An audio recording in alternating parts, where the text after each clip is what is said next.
Well, welcome to the Advanced Storm Spotter Training for 2020. My name is Brian Smith. I'm the Warning Coordination Meteorologist at the National Weather Service office in Omaha slash Valley. And this program will take maybe about an hour and a half to complete. Uh, we're going to start this off with a couple videos of significant tornadoes. The first one is in Jonesboro, Arkansas from just this past month in March. And the second one is from Fairdale, Illinois in 2015.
All right.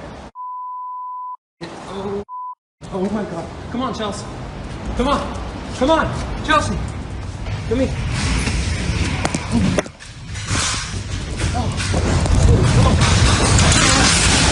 Oh my God. Come here. Oh my God. Come here. Oh my God.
Let's talk about significant tornadoes. When we talk about significant tornadoes, we're talking about tornadoes that are EF2 or greater. Okay, that's what's considered a significant tornado.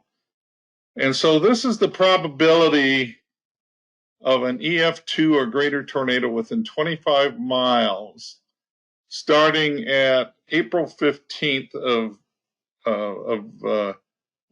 from a period of 1982 to 2011. So during that period of time, which covers 30 years, this is where the bullseye would be for tornadoes is, and that would be from the Red River of Texas and Oklahoma and right over, like Norman, Oklahoma City, that area there.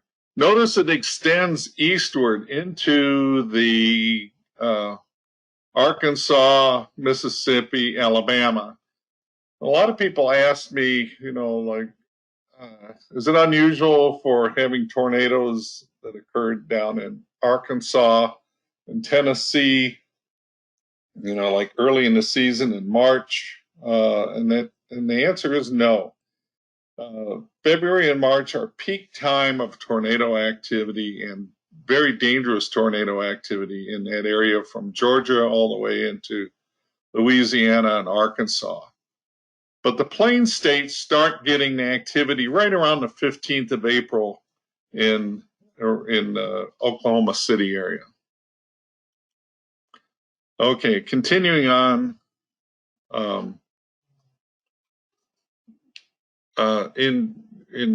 By the 13th of May, again, Oklahoma is the capital of tornado activity.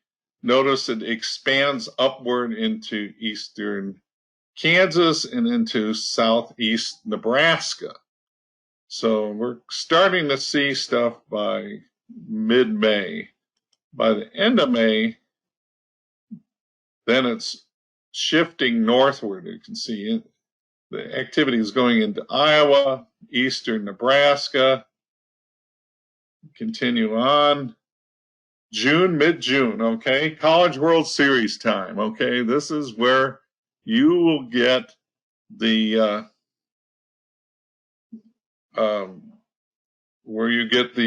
peak of tornadoes is this time period here in eastern Nebraska and western Iowa. And you look back at like Pilger, that was the 14th of June. Coleridge, Nebraska tornado was in mid-June.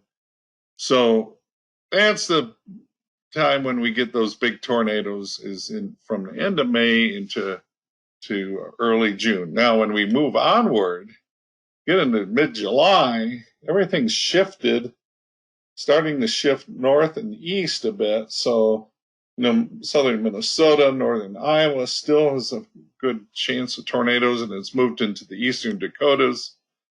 By the time we get into August, notice the probabilities of tornadoes have really diminished. So, compared to what you had earlier on. All right. One thing that you can do is stay informed ahead of an event. So first thing you want to remember is having access to certain things to keep you informed. One is our weather story. We update that, several times during the day. That weather story, which is on our website, which is www.weather.gov/Omaha, and every weather office has a weather story. Okay, so if you go to Hastings, you'll see a weather story there. If you go to, North Platte, you see one there. You go to Des Moines, you see one there. So anyway, in a nutshell, it tells you what may happen over the next day or over the next several days. So that's what's expected during that period. And this one happens to be in October of 2013 when the Wayne tornado occurred. The other thing to look for is the severe weather outlooks. That is, go to the Storm Prediction Center site, which is www.spc.noaa.gov. Those are national outlooks, and so those go all the way from where there's no thunder all the way to high risk, and there's various other risks in between. What do these all mean, these different categories of risk? First, thunderstorms. No label. No severe thunderstorms expected. You're expecting lightning, flooding, maybe winds of 40 miles an hour, some small hail. Okay. Marginal risk. This is where we get some marginal risk. We've already had some already this year, an event. We expect maybe 1-inch diameter hail, maybe 40 to 60 mile an hour winds, and a very low tornado threat. Go to a slight risk. Then we're starting to get more of a tornado threat, and then the hail becomes even larger. So we can get maybe 1-inch hail, but sometimes an isolated 2-inch hail report. Example of that would have been a couple weeks ago when we had the storms that hit Iowa, western Iowa, north of Villisca there, that area there. We had hail that was probably golf ball size or a little bit larger. So that would be, we were in a slight risk. Enhanced risk, we're getting more tornadoes. We're starting to get larger hail, maybe more golf ball size reports. Get into a moderate, widespread severe weather is expected. So this is where we start getting strong tornadoes. Your EF3s, 4s, 5s, also covering widespread wind damage, downburst type events occur in here, and hail 2 inches or greater are expected during a moderate risk. High risk, that means an outbreak of some sort of tornado outbreak where you get a lot of tornadoes and over an area, let's say Kansas, Nebraska, Missouri, Iowa. If you have tornadoes, a lot of tornadoes, maybe 10 or more tornadoes in that area, we call that a high risk. A derecho is a multiple downburst producing storm, and that produces a lot of wind over a long period, a long aerial extent. So, and that's kind of the event like I was talking about from June of 2008 that occurred in the Omaha area. That wasn't quite a derecho because it wasn't didn't meet the category of length for of area of damage, but it was still a lot of damage in that small area. So derecho is a big event. Sometimes hundreds of miles can cover with a wind event. Okay, severe weather watches are issued for when conditions are favorable for severe weather. So tornado watches, severe thunderstorm watch, flash flood watch means the conditions are favorable for those events. Here's an example of a tornado watch up here on the upper right here. It's in red. Usually the color for tornado watches is red. And for severe thunderstorm watches, it's generally colored blue. Now, that's not always the case, depending on where you get your information, but that's kind of the standard that was developed by the Storm Prediction Center years and years ago. Even when I worked there, we called tornado watches red boxes and so forth. Warnings mean obviously take action now. All warnings are done by polygons now. They're not done by counties. And we've done that for quite a few years now. So it's where the main threat of tornado is expected is in this polygon right here. And the yellow one here is a severe thunderstorm warning. So that's your threat of the greatest threat of severe weather, large hail, damaging winds occurring in that one here. Now let's talk about the EF scale. Since I was a student of Dr. Fujita, the EF scale goes from EF0 through EF5, and so in EF0, we're going to look at a well-built frame house. And what I mean by well-built, I mean something where the sill plate of the house is bolted down to the foundation with rebar and the nuts and washers that bolt down that sill plate. Okay, there's a lot of older homes that are just resting by gravity. Okay, that came to light especially after the Omaha tornado occurred in 1975. That some homes were just resting by gravity and weren't bolted down, and you see that in a lot of rural homes too. When we do surveys like that, surveyors kind of affectionately call those slider homes, because a lot of times the winds and tornado that will slide off the foundation. So EF0 winds 65 to 85 miles an hour. You may get some shingle damage to your house. Some roof shingle damage is generally less than 20% of the coverage of your roof that's got shingle damage. 86 to 110 in the EF1. Your porch awnings come down, windows get broken, garage doors get buckled in, a lot more roof covering comes off of the house. EF2, most of the roof is gone, okay? Outer walls and inner walls still standing. EF3, outer walls are gone, generally small rooms in the inner part of the house are still left. EF4, everything is collapsed, all the walls are down. The debris tends to be right around the structure itself.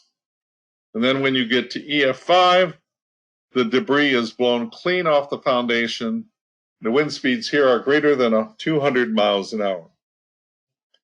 So that's an idea of the EF scale. Now, we have, when we go out and do a survey, we have 28 damage indicators that we look at. And these involve different types of structures, homes, apartment buildings, small business buildings. We even have trees in there. And so we evaluate the degree of damage that takes place and then categorize what F scale that might be or what the wind speed might have been. Now we're adjusting that right now. I'm involved with a big forum right now. We're developing a standard, and so we're tweaking these damage indicators a bit, and we're adding some new ones. For example, we didn't have grain bins in there before, and that's a common thing that you see. So we have that in there. We also have center pivot irrigation systems in there. And we'll also have some vehicles as well. So some new things coming down the pike here in the next couple of years. All right, let's talk about radar, okay, and radar basics, okay.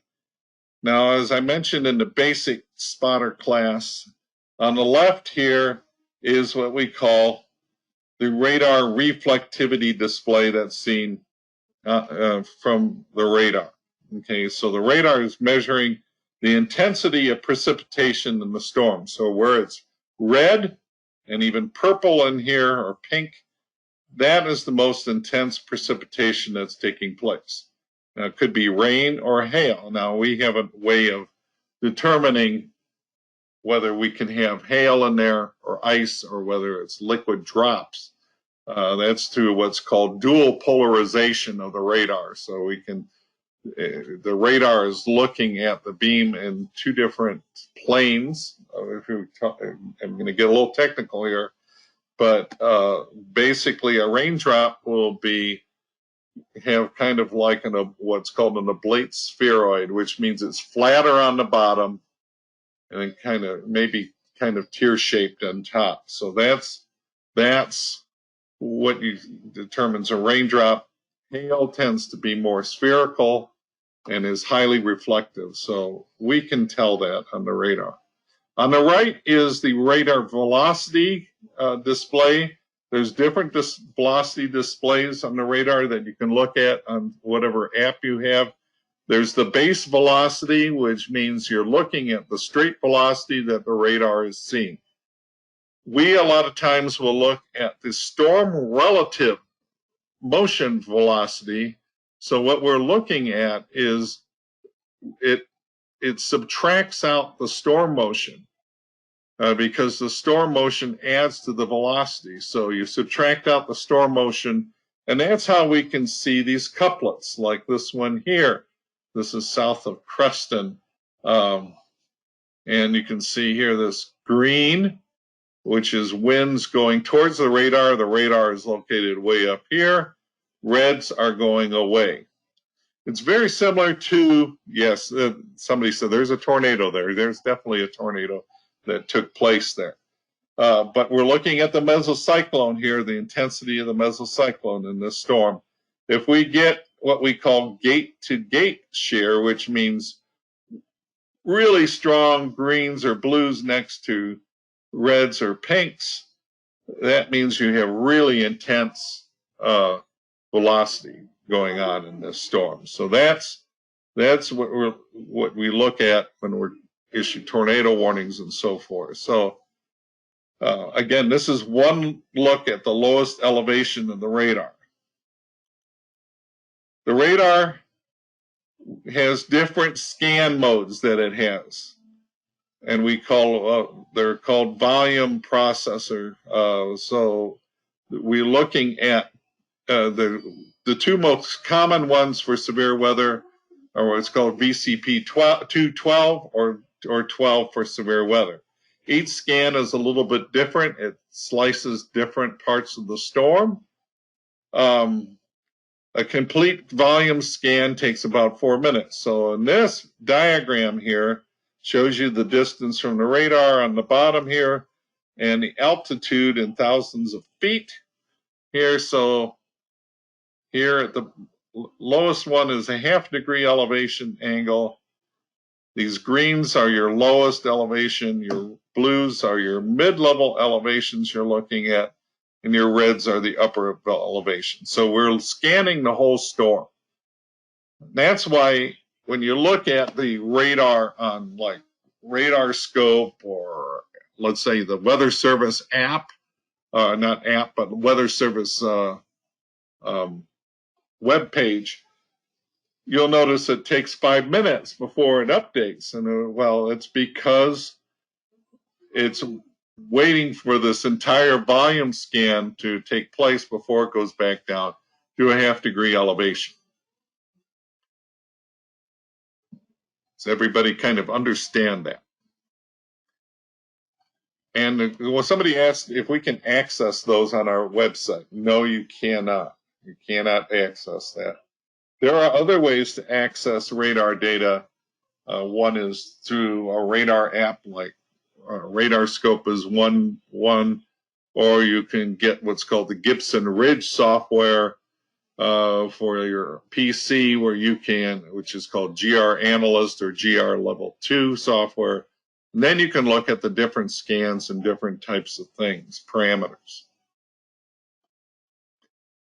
So here's a VCP2. This is actually from the Gibson Ridge software. This is at, here we're at a 0.5 degree elevation. We're looking at the supercell storm. And here's the big blob like I've showed you before in the basic session. Here's your hook, echo. And this is the area where the mesocyclone would be down there. And with time, you see here's a 0.9 degree elevation. Here it is at 1.3. And here is at 1.8. And notice this is all closing up here, but it's got a hole in the middle of it here. This is what we call in meteorology in a supercell a bounded weak echo region, or beware. So what's happened, all the updraft is so strong, all the particles have lifted upward and left this donut hole right here. So this is what's called a bounded weak echo region in the storm, or beware. We'd always say, beware of the beware. Here you see it again. See, there's a little orange here surrounded by the red. So we're going to continue upward, 3.2. Now you're seeing the tall updraft part of the storm right there. Here you get a really intense updraft in this storm. Now we're getting 65, 70 dBz in the core of that updraft. Here we're still seeing it at 5.1 degrees, 6.4, and then when you get up to 8.1 or higher, then it disappears. So, and it varies how high it is how close the storm is to the radar. Now there is a certain location real close to the radar where we can't get any data. And that's what we call the cone of silence, okay?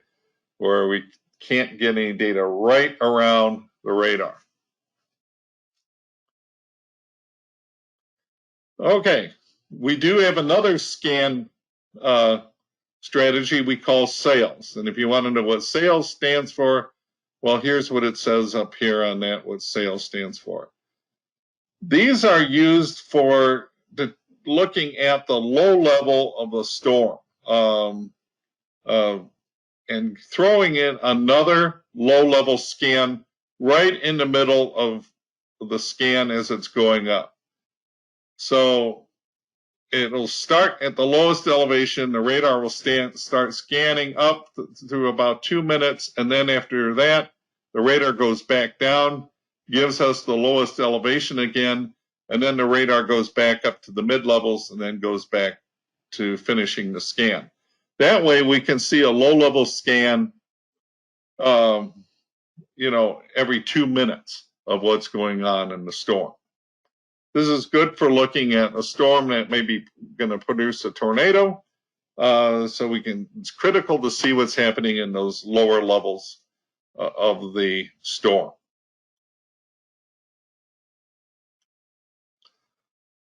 Okay, velocity. Again, red is motion away from the radar, green is motion towards the radar.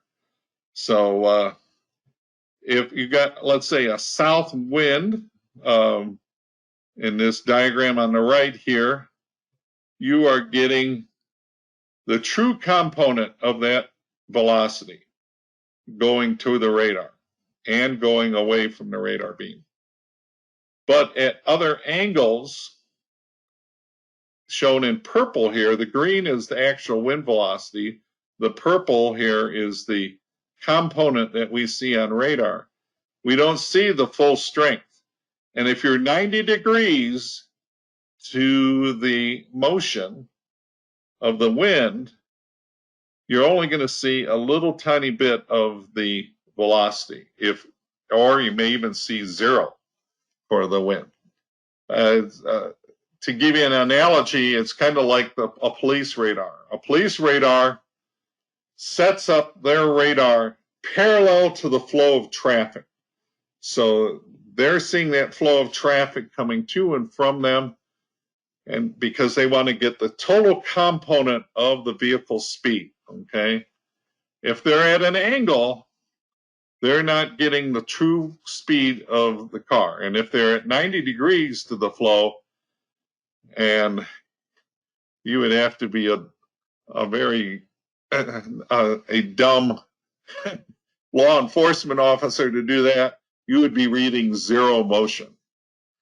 Okay, the question came up here, what agency controls the VCP of the radar is in? Well, The agency, well, it's the Weather Service, but we have actually, we control of what VCP we're going to be using.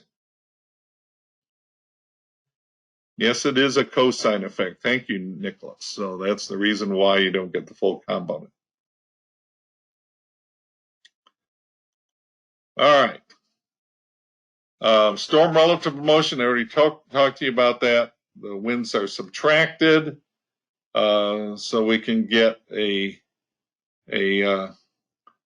get the component of, get the what the winds are relative to the storm itself.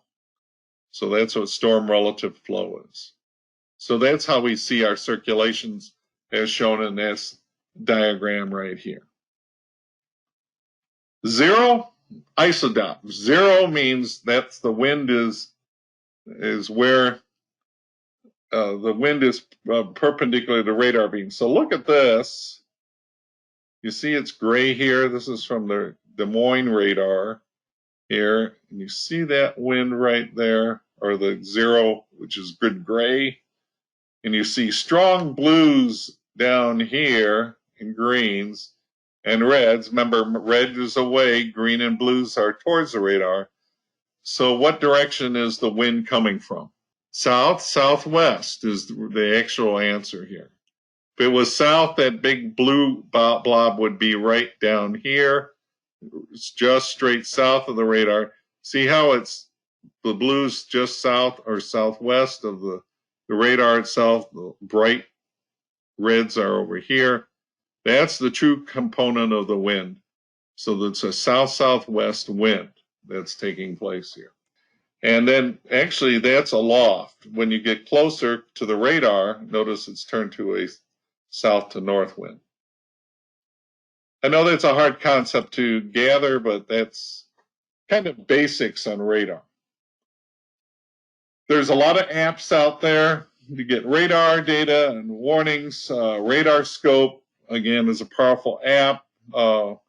Wireless emergency alerts. You can get your tornado and flash flood warnings from that, or WIA alerts. And if you have I have an iPhone. If you use an iPhone, it will be called emergency alerts or government alerts. And then you can turn them on or off. But if you're if you're within a polygon of a warning, it will go off. Okay. And right now we've made a change with flash flood warnings that it's a more significant flash flood warning that WIA alert will go off. So it's because a lot of people's phones were going off in the middle of the night for a flash flood warning when they weren't really going to be affected by it that badly. It was mainly with people driving that would have affected them. So it woke a lot of people up. So that is an app that is a thing that you should be aware of.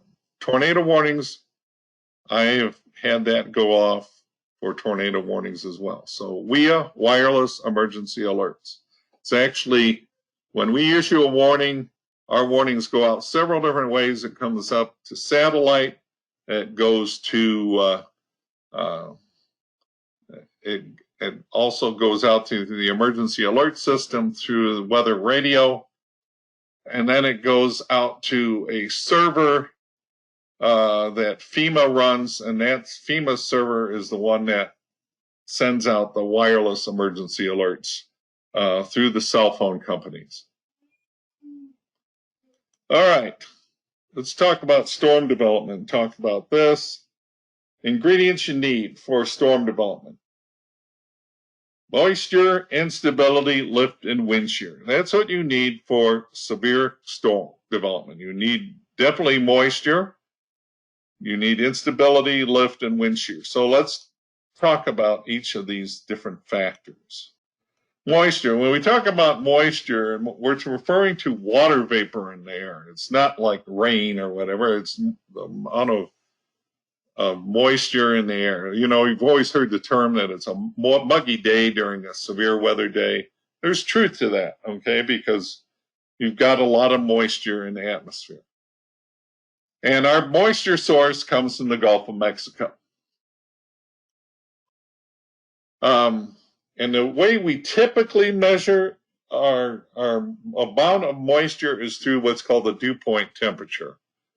Relative humidity changes throughout the day. In fact, it's the lowest during the middle of the day when the temperature warms up, and the humidity is the highest during the nighttime hours. The last couple nights we've had fog.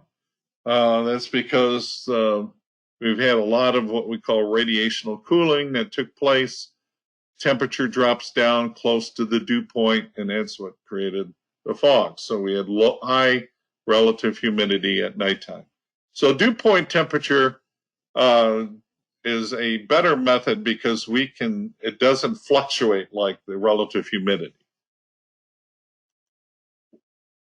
So what is our good dew points? Good dew points are like, for severe weather, anything above 55 degrees dew points is usually the rule of thumb. I've seen it lower, producing severe weather, but 55 is usually the cutoff. More moisture, the higher the dew point temperature, the more energy that you have available for a thunderstorm to form. So the amount of moisture and what we call stability determines the amount of energy that is stored for a storm. So we measure storms with a form of energy which we call CAPE. You may have heard that term before. CAPE is called convectively available potential energy. Okay. There's ways we can measure that, okay? When we send out a balloon, when we send a balloon up and we get every day, twice a day, we can measure what the CAPE is in the atmosphere, okay? The bigger the CAPE, the bigger the possibility of intense severe weather. It's like gas tank in your car. CAPE is stored for storms, okay? If you don't have much gas in the car, you don't have much CAPE, okay? Not much energy. Your car's not going to run very long. But if you have a full gas tank, it's going to run for a long time. So let's take a closer look at this. Okay, here's a person that is going to bungee jump, and it's releasing potential energy into kinetic energy. Similar, like CAPE is stored energy, and then it gets released into a thunderstorm. So this is an analogy to that. That was what we call gravitational potential energy, just what we saw there. So that the higher up you're the more energy is stored. So if you jump off a tall building, you got more energy, gravitational energy, than you would if you dropped off the top of your roof. So for storms, more potential energy means greater CAPE, so more fuel that you're going to get for a bigger storm. When we're talking about big CAPE values, we're talking like, they're used the term joules per kilogram. We're talking like 2,000, 3,000 joules per kilogram for high CAPE values. Okay, low CAPE values, anything below 1,000 is a low CAPE value. So how does the atmosphere store more CAPE? Well, here's a bubble of air. You've got moisture from the Gulf. Sunlight comes in, the heating of the day. Remember, the peak time of tornado activity is late in the afternoon. Peak heating of the day, the CAPE gets bigger. And if you have cold air aloft, that creates more instability. Okay, so your CAPE gets even. So if you have a upper level storm system coming across with cold air aloft, then your CAPE gets bigger. So we can have, for example, all the CAPE in the world, and a lot of times in the middle of the summer you might have that where it's hot and humid, but it has to be released. What happens is you get the atmosphere is what we call capped, and which means that when you go above the ground a little bit, the atmosphere actually starts warming with height instead of cooling, and creates what we call an inversion. So the atmosphere is capped. In other words, a lid on that atmosphere the CAPE can't penetrate to go. If you release that some way, you release that CAPE. And sometimes very explosively it can happen. So lift is while we release the CAPE. So some sort of boundary or front is what we need to lift CAPE. Cold front, that lifts the CAPE, forms a storm. So there's different types of fronts. We have cold front. Storms form usually right along the leading edge of the cold front. Air is lifted upwards. So that's how the CAPE gets lifted upward. Warm front is more gradual. The air starts going aloft. You might have cool air at the ground, but above you it's warm. So the air gets lifted gradually aloft, but then will lift upward to form a storm. It isn't as abrupt as like on a cold front. All right.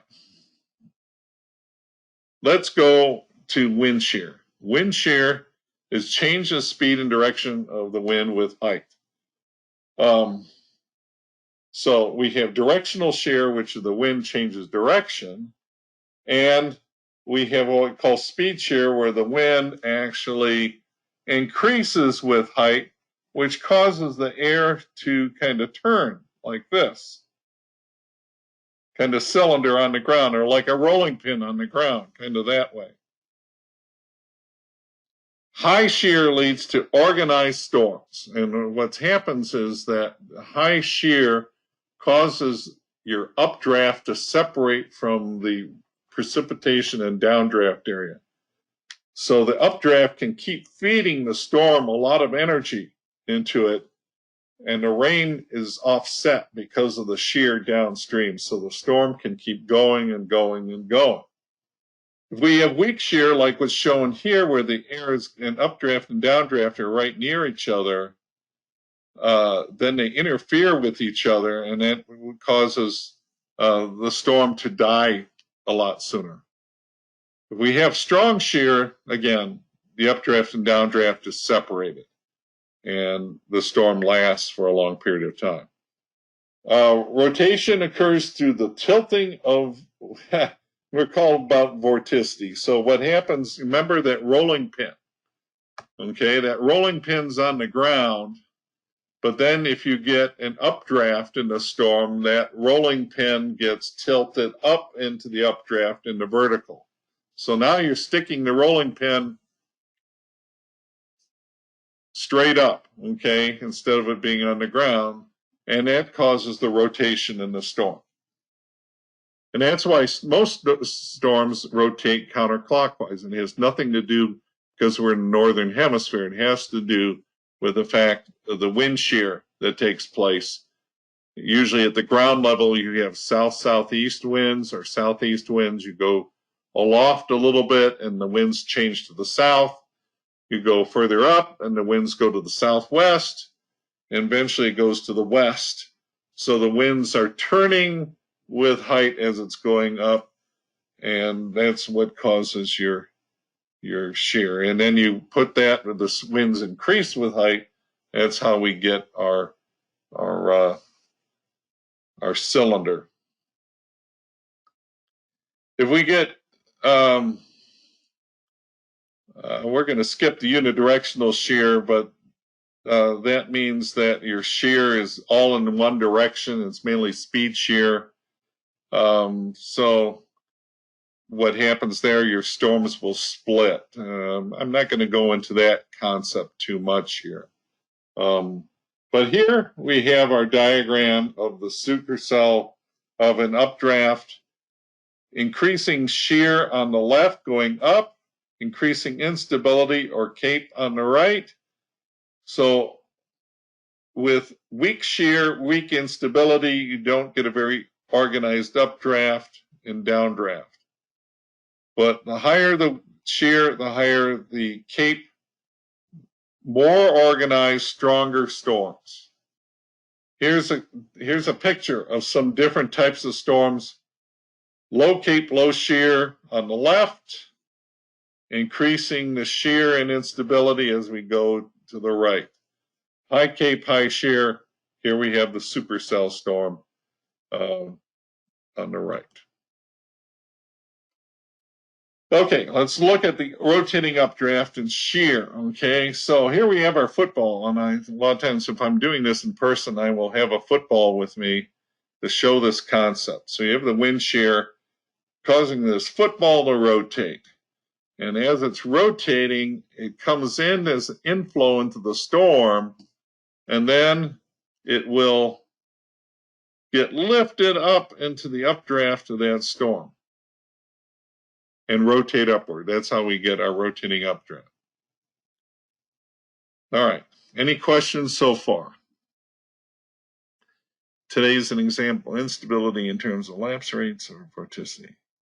Instability in terms of lapse rates or vorticity. Instability is in terms of looking at your lapse rates. So the higher your lapse rates are, which means how much your temperature decreases with height. Anything above, let's 7 degrees Celsius per 1,000 feet is definitely a higher, or kilometer, I should say, is a more intense steep lapse rate. Okay, rear flank downdraft. I briefly mentioned this in the basic session here. Here's your hook, okay? Here's your updraft area in the red here. And right in this notch here is your updraft area, kind of air coming in and then feeding into the storm. Around the hook is where you get the rear flank downdraft coming down and around. And we know it's crucial to some tornado development, not all tornado developments. There's a lot of debate here of what downdrafts are important here. It used to be thought that the RFD was the most important thing, and we're not so sure now because there's a debate on this. So this is a downdraft on the back side of the hook here. It wraps around, and the main thing it does is tighten the circulation that takes place here in the storm. Now, you can get all kinds of RFDs, and some of the research that we've seen lately is that if the RFD is warmer in nature, in other words, it's not as cold. If you get a real cold down RFD, rear flank downdraft, it will not be very buoyant. But if it's warmer air coming down around and backside, then it's more buoyant and it's easier to lift upward into the updraft again and create the tornado. So the updraft RFD comes around, wraps around. As it descends, it appears a clear slot. A lot of times you may see a clear slot that will form to the left of the wall cloud. This is a clue a lot of times that the tornado may develop soon. So when you see that clear slot, that may be where a tornado may form soon. Here's your steps again. Here's your, let's go back here so I can show you. Here's your updraft going in here, rotating upward. Could do the shear, your winds are like that, come upward. Here's another downdraft coming here. That's the updraft. Here's the rear flank downdraft coming around, and then gets tilted upward and forms a tornado. So your big shear that you take place with the air going into the storm is rotating. And then the downdraft has also got some rotation, and that's what that downdraft tightens that circulation and then gets lifted in the updraft. And as it gets lifted, it tightens up, kind of like an ice skater that's spinning, puts their arms in to go faster. That's how we create a tornado. So relatively warm downdraft, like I said again, in the rear flank downdraft, strong suction to the updraft is how we can get a tornado. We get too much cold air coming down in the downdraft, or we have weak suction or weak updraft, you're not going to get a tornado. You're going to get a lot of maybe wind, but nothing more than that. All right, let's look at this. Here's your RFD coming around. And it actually may form a little shelf cloud on itself on the left-hand side of the storm. Here's your inflow stratus. It might be like your beaver's tail or whatever that comes in. Wall cloud, and it forms a tornado. Here's your clear slot, the rear flank downdraft right here, above the wall cloud. Let's look at this video that was done by Mike Hollingshead, and he's a storm chaser out of Blair, and actually this is not his. That will be the next video. This is another one that explains the rear flank downdraft.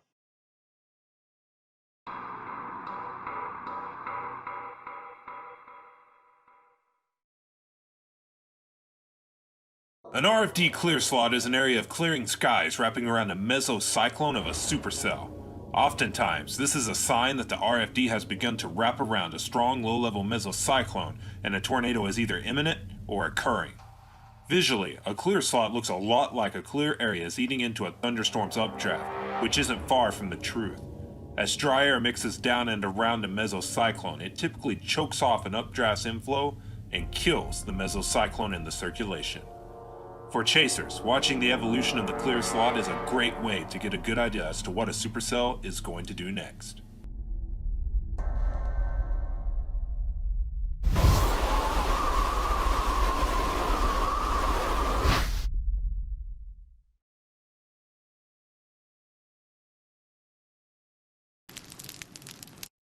And here's another better look at this. So almost look at due south. You see the RFD notch, or the horseshoe-shaped base of the supercell here, and the RFD notch this way. But now notice, and I didn't really overly notice it at the time right away because it was so small, but you can see the storm kind of rotating up here. But right here, you see how the main slot goes here, but then it's starting to eat into this side, this base. It's almost like as soon as you see this happening, sometimes you almost know a tornado is going to happen. It's like once it gets to doing that, it's almost like it has to tornado sometimes, it seems. And you'll see just how fast it does this. As soon as it's cutting in there, it's already got spin up on the ground. So watch this. But it ain't going to do it before it crosses this highway, I doubt. It's starting to spin, though. You see this front part come around.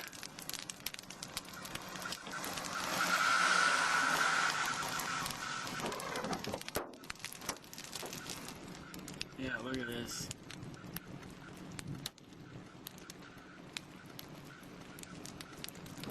Oh, tornado. God, I wish I could mount my camera.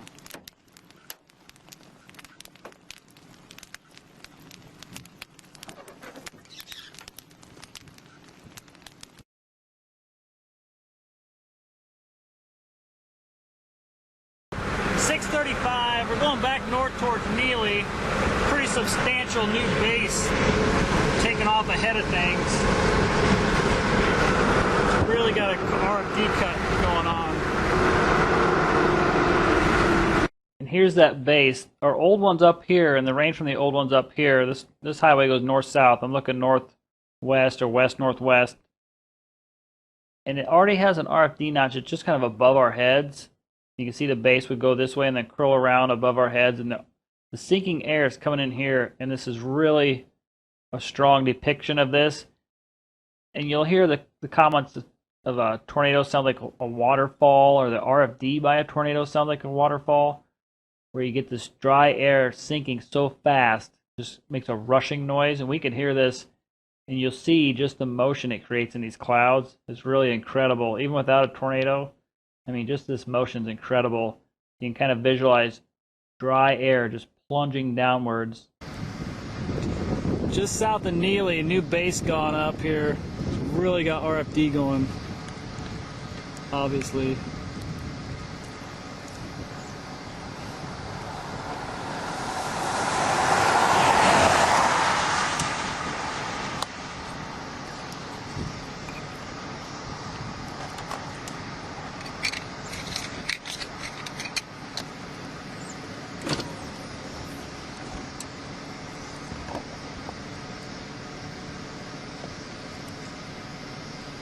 You can hear it.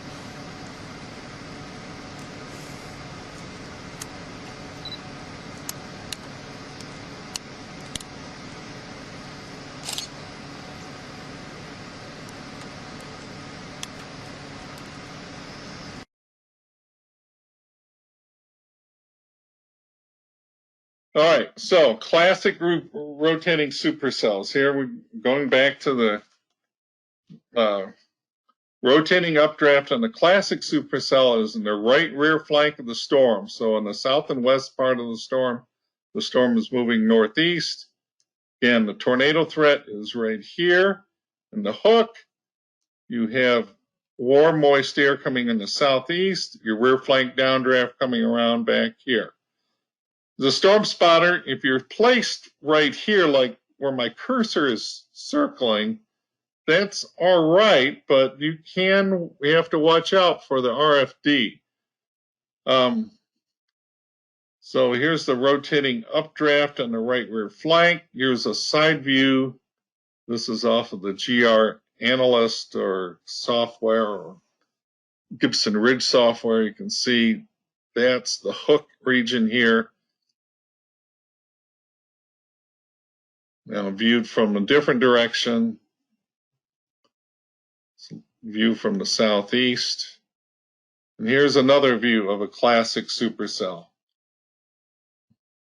Okay, here's your hook region forming right here.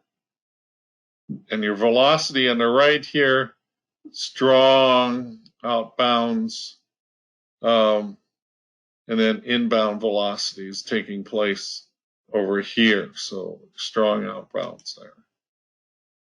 Here we go. Here's your hook forming right there.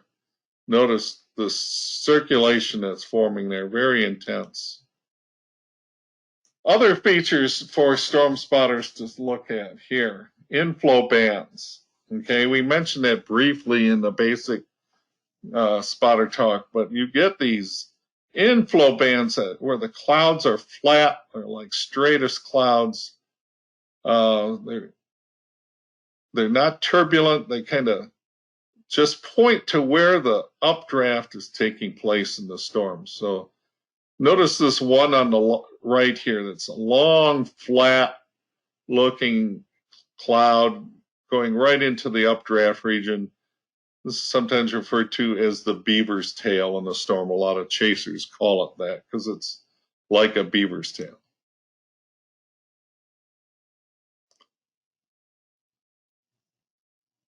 All right, here's a stratus updraft, an updraft base. Again, it's flat around it. There's a little bit of updraft coming into it here right above us. It's flowing into the rotating updraft portion of the storm. So the cloud base is generally smooth and flat. Above it, again, meaning updraft, it's rotating upward. So below it here, we got rainfall taking place near the updraft region, in this case. All right, some downdraft features, again, shelf cloud, down and out. Here's another version of a shelf cloud, heavy rain here.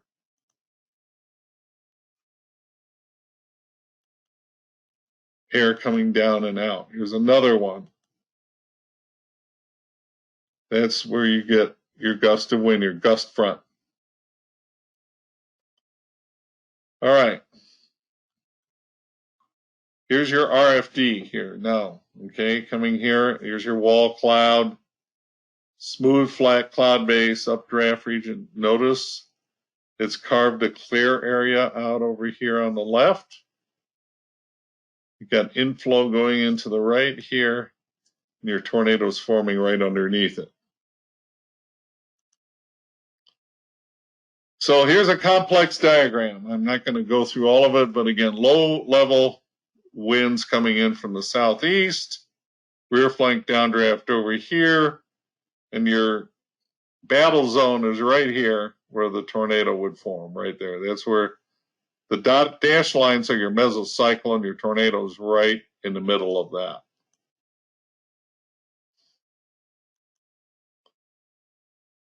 So pay attention to the winds, not just looking at the clouds. I kind of mentioned that, you want, if you're in the right spot, you want warm air coming into your back into the storm. You're in the inflow of the storm. You got cold air coming at you, or then you're in the downdraft region of the storm. And would have to move. Now, some of you are fixed storm spotters, and you're kind of stuck. So if you've got cold air coming into your face, you're in the downdraft region. But if you got warm air going from your back into the storm, then it's updraft.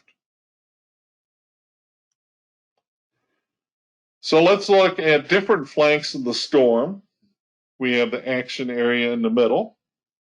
You have the supercell moving from southwest to northeast. Here's your inflow band on the east side here of the Beaver's Tail. Here's your flanking line of towering cumulus clouds out to the southwest. And here's where your rear flank downdraft is. So this is the left flank on the left of the storm.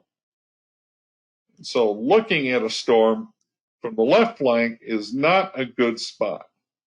So we're going to show you the position of the photographer in these photographs, and then the field of view is going to be a triangle, okay? So showing you what they're seeing.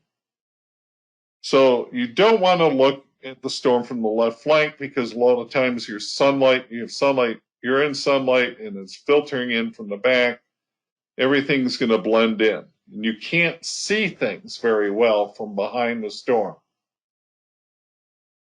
You're in a safe area, but you can't see anything. Here's an example. Left flank, okay? Star is where we're at. We're looking to the northeast at the Hook region. Sunlight coming in from our upper right here. And can you see the cloud features below this big tower and the flanking line on the right? No, you can't see that at all very well. This, you can tell that this is the back side of the storm. And the wall cloud is there. I don't know if any of you saw it, but it was right there in this spot right here.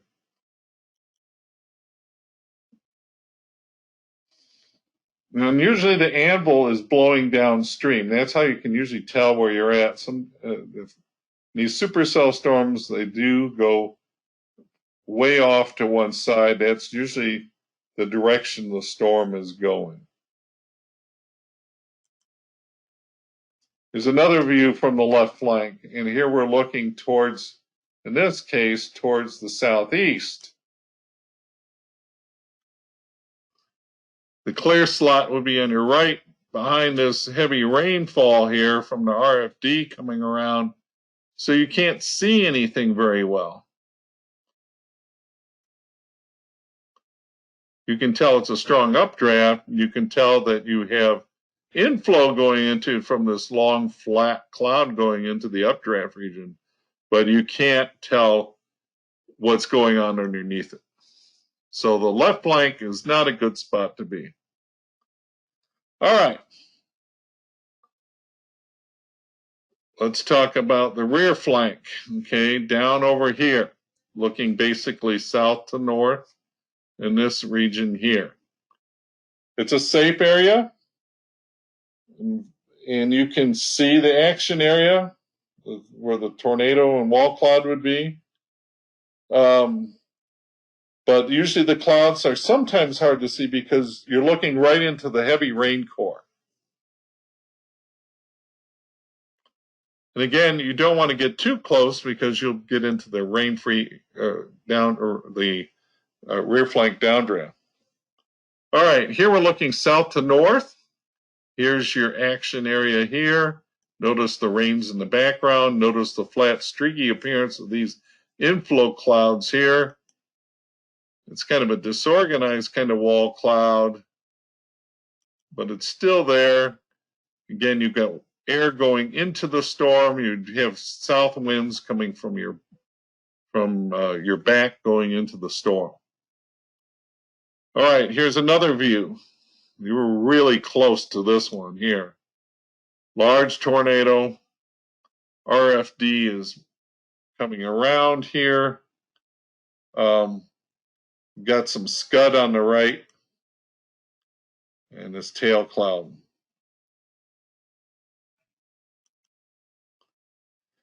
So, what is it like to be in the rear flank downdraft? Well, here's an example. This, you've got a gust front coming in across here. And notice the little trees here. It's a little windy. So you can get some really intense winds and sometimes damaging winds here in the rear flank downdraft if you're located too close to that RFD.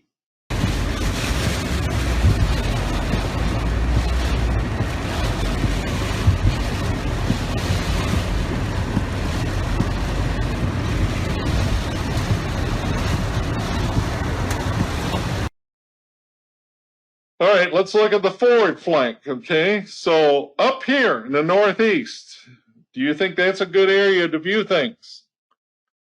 It's usually the worst place to spot storms. It's hidden by heavy rain and hail. Not only can, if you're in there, you can get damage to your car. Don't try to drive south and go through the hail core to get into that favored region to go to on the rear flank. It's not a good thing to do. You get some storm chasers that will do that. They call it a core punch, but a lot of times they pay the price with their vehicle getting damaged. So here's a view looking in the forward flank. Notice the big shelf cloud, and then you can't see anything. It's all rain. You're looking right down the core of the precipitation.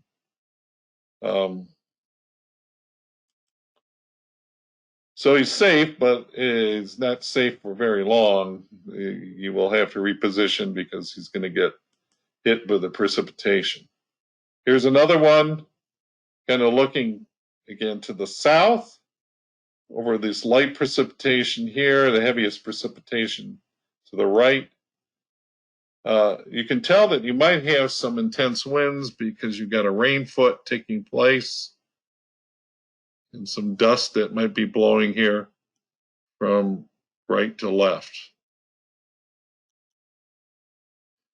All right, the right flank. Right flank's your favorite spot to be, that we've told you before. The exceptions to the being there is at nighttime because you might get too close to the area.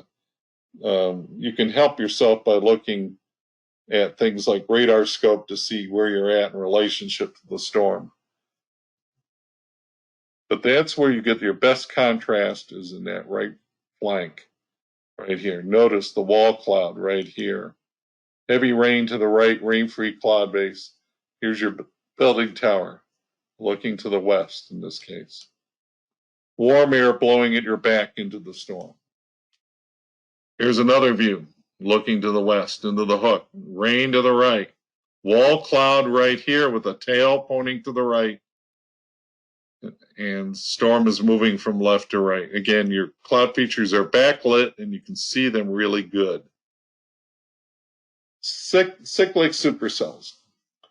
where tornadoes were cycled. So what happens in this diagram on the right, the tornado is dying out here where the gray circle is here, okay? Well, actually, it's not where the gray circle is, where the red triangle is. That's the old tornado.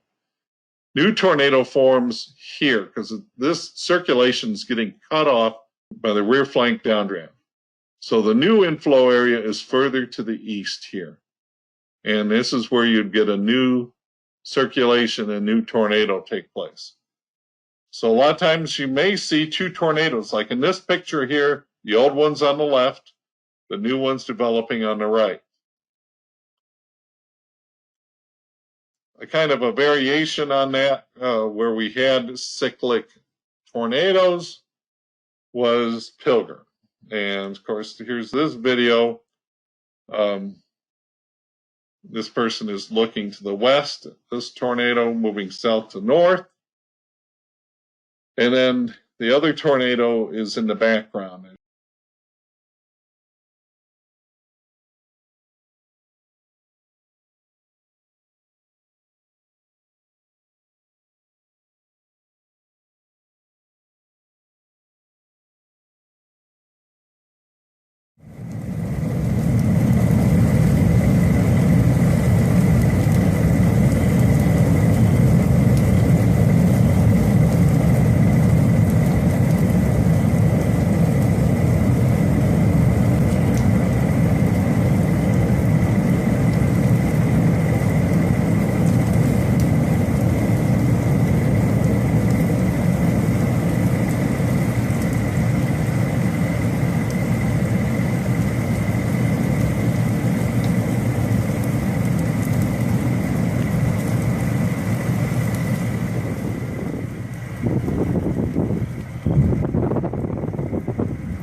The main difference with Pilger is that you had two intense tornadoes on the ground at the same time, which usually doesn't happen. Usually one hands off to the other one. The original Pilger tornado and the new Wakefield tornado that occurred later did do the handoff process. So, for example, in this picture here, we're looking to the north. This is the roped out Pilger tornado, and in videos, you'll see this tornado kind of wrap around into this here on the right. So the new Wakefield tornado is down here on in the right-hand part of the picture. That's the developing tornado. Everybody understand that? Actually, they are not from the same mesocyclone. A new mesocyclone develops off to one side of the other one. So you'll see, usually the normal progression is the one mesocyclone will weaken and a new one will form to the right.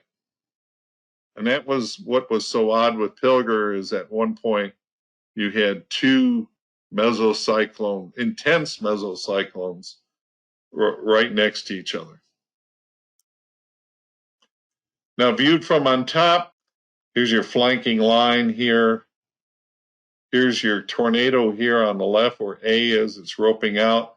So all you notice your air is all coming out and it's getting cut off here. So your inflow air going into the storm is here where these bands are coming in like that. So this tornado can't keep going because it's losing its inflow air. So the new mesocyclone forms over here, new tornado forms where B is.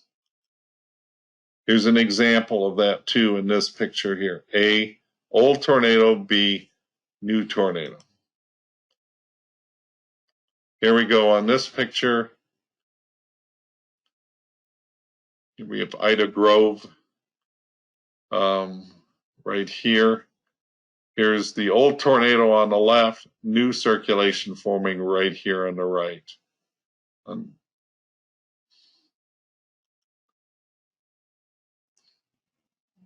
Okay, here's a version, another Iowa tornado.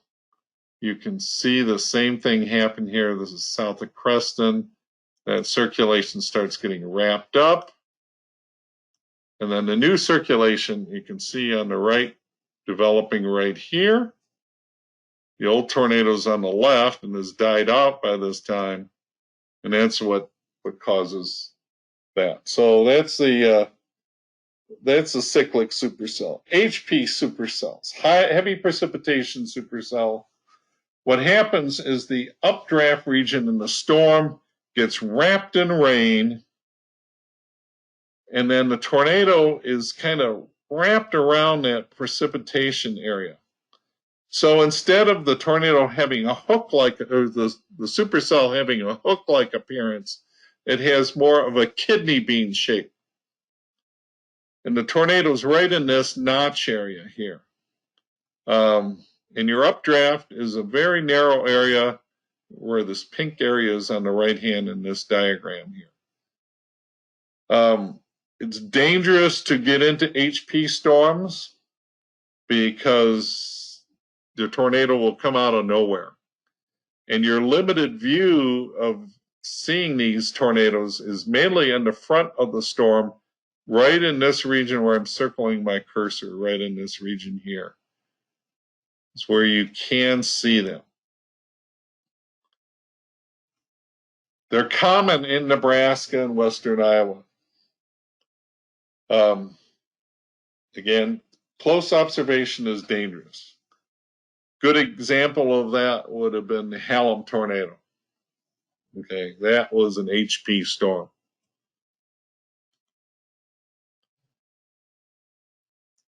Here's another one, updraft.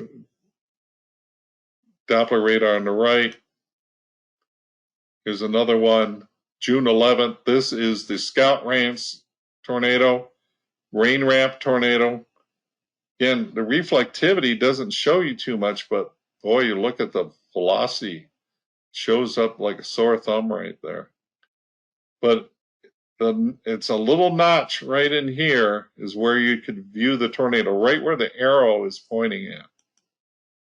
Sit right at the top of this thing. Can you see out in there? 422337994. Can't see. Bad area. Wait, I need to get to this next road. Get to the top. I need to go. I'm going up this Oak Avenue here. All right. Is that what this is right here? If we take a right? Is that what this is? I'm hoping.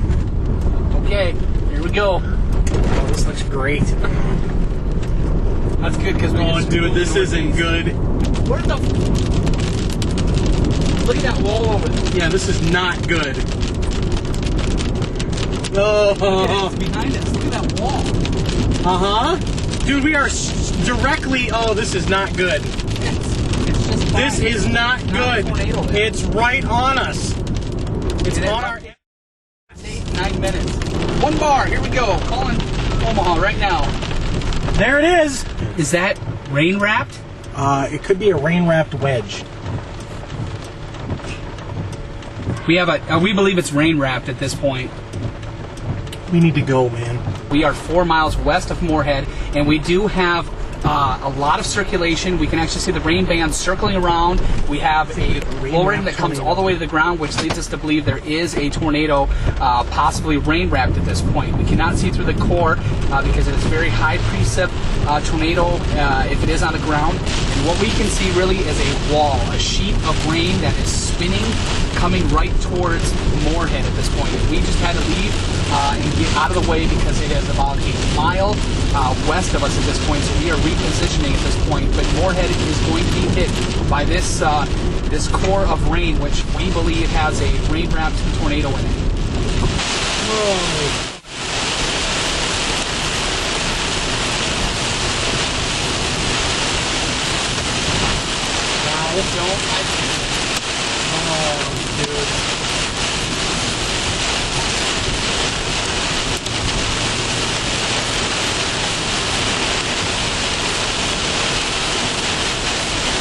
can't get out of it.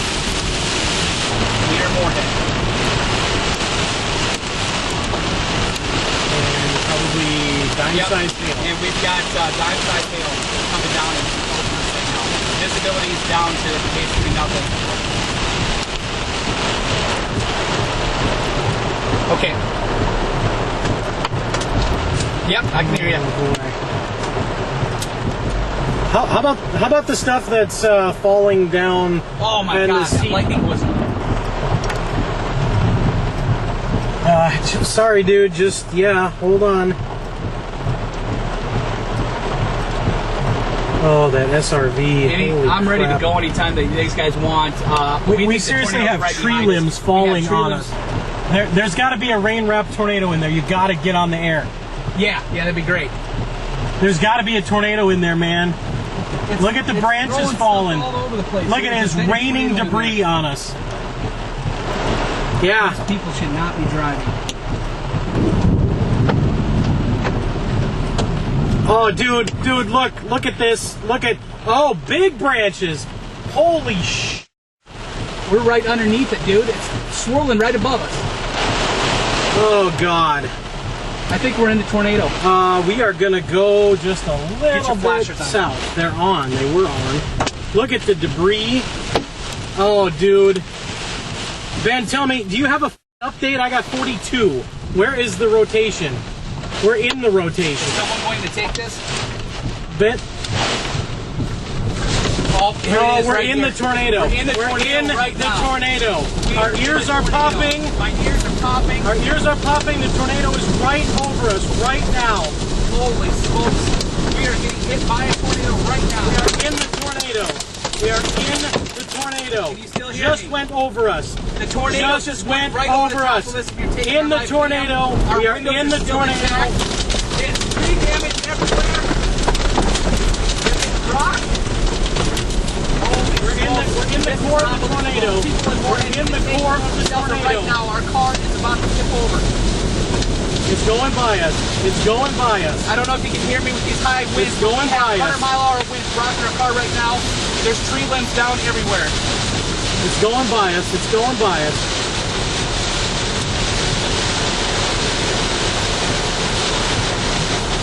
Oh my God, we just went through a tornado. I cannot believe that. We just went through a tornado. Is OAX down? Yeah, I'm still here if you want to take me live. The tornado went right over the top of us. We're okay. We've got now. damage It just went everywhere. past us. There's damage everywhere. We got power poles down. We've got sheet metal. We've got stuff raining out of the sky. We were in the tornado. I'm here. I'm okay, I think. I don't know yet. Oh my God. We've got an actual tornado on the ground that's going to go through Moorhead right now, guys. And he did. He went right through. So that's an HP storm. We have also hybrids that are kind of partly HP and sometimes classic. And we get those. A good example of that would have been several years ago when we had the tornadoes that occurred down by Bellevue area in June. That and the one hit off at Air Force Base. That was a hybrid supercell event. Here's what 2011. Again, approaching the storm. If you approach from the east and you observe to the southwest in a hybrid storm, that's your best view for seeing the tornado. Don't drive down here because you're going to get into a mess of precipitation and this hook region is going to wrap around. So there's a tornado right there.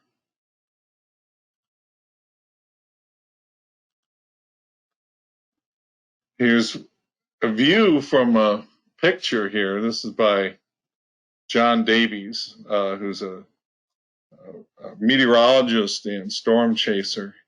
He and his wife go out and storm chase But again, seeing here's a wall cloud. It's again difficult to see. It's like an HP storm.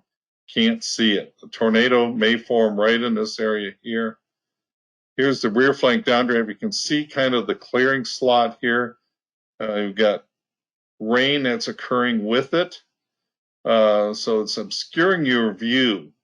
So it's difficult to see these things. Here's another view. Tornado right there forming. You can see the cloud funnel.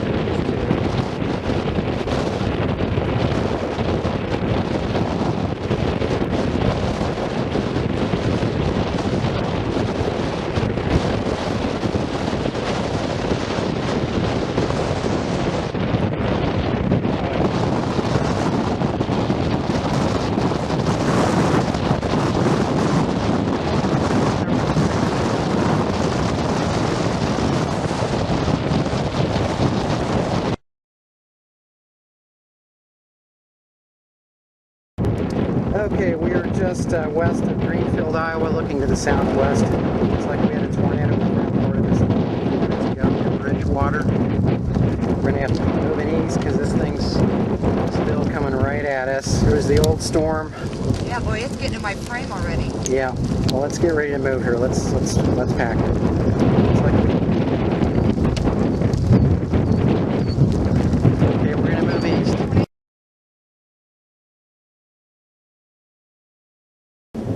Okay, we're about a mile east of Greenfield. The tornado was in there about where the edge of the rain shaft was. I'm going to take a picture. We're looking due west. Got one cell here with lots of cloud-to-cloud lightning in it. And we got this cell here which has gone really HP, really fast, which is not good. And there's the south end of it.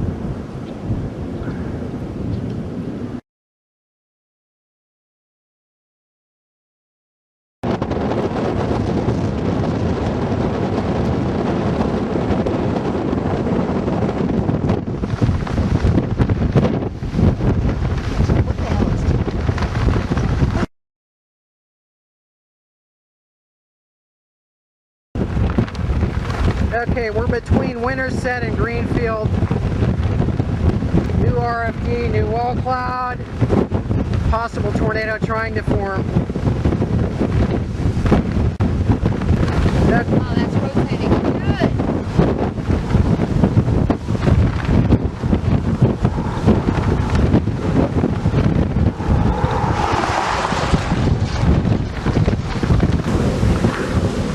Rain curtains dancing around under there.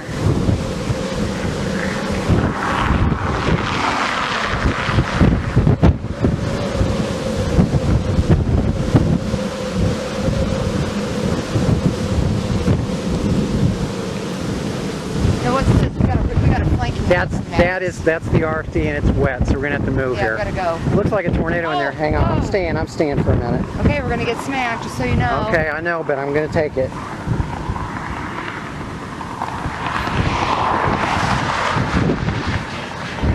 Trying, boy. Throw down, but it's gonna ramp up here. Yeah. We're gonna get smacked. Here it is. Yeah, okay. So look how fast it's going. We gotta go.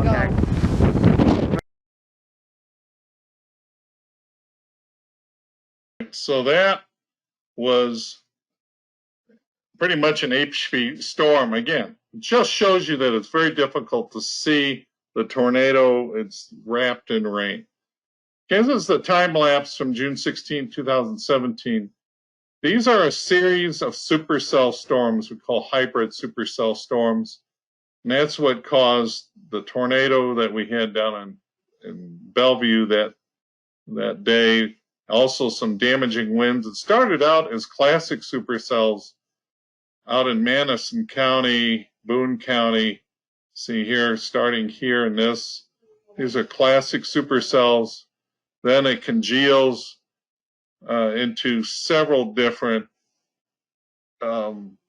hybrid type storms, partly HP, partly classic.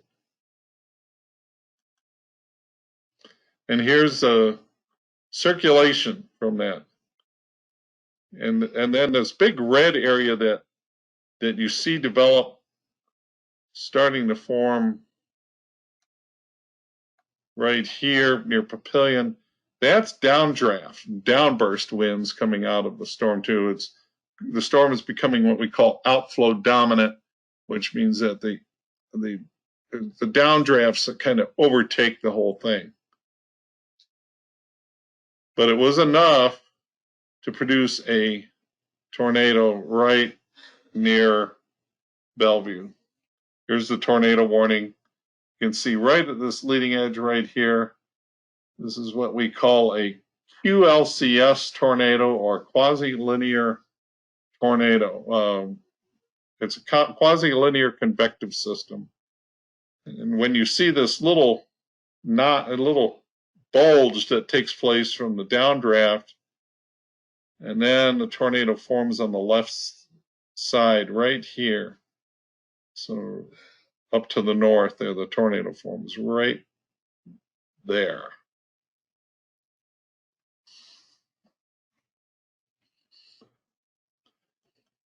All right, I've gone through a lot of things, a lot of it technical, but I think the best part of it was going through the different flanks of where you should be in the storm and how things will be viewed from different locations. Also talking about HP storms, I think the best rule of thumb is to keep your distance away when you got an HP storm. It's just really difficult to see the tornado itself unless you stay out in the front flank of the storm.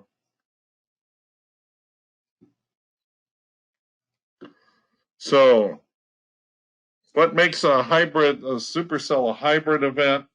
The supercell will, I think, becomes more outflow dominant, which means it's becoming much more outflow in it, much more precipitation, but it isn't quite like not quite the really big HP storm. So it's when you start seeing the downdraft starting to increase in the storm. And we saw that in the 2017 June storms, up towards West Point. That's when they were starting to become intense with their winds in the storm. So,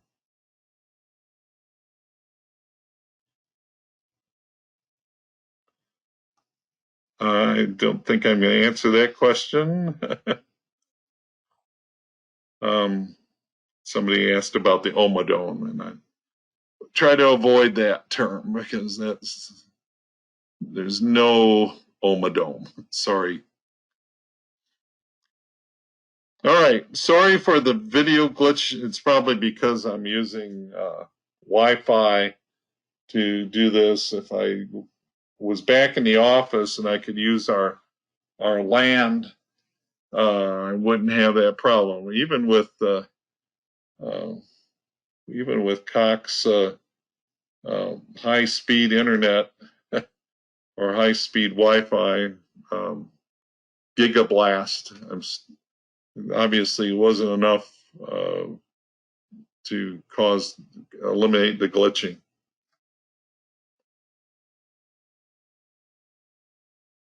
Well, thank you, Rourke, for your kind words there.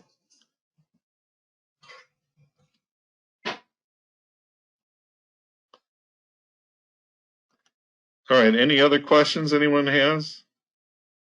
How large an area is the cone of uncertainty? Okay, or the cone of silence. Cone of silence is actually only about a couple miles from the radar. It isn't a very big area. If you have like radar scope, you could probably figure it out. You'd see the circle. It gives you an idea of how big that area is around there. To give you an idea how concerning that can be sometimes, we had one time a hook echo go right across our office back in the mid 1990s, right when we just got the radar.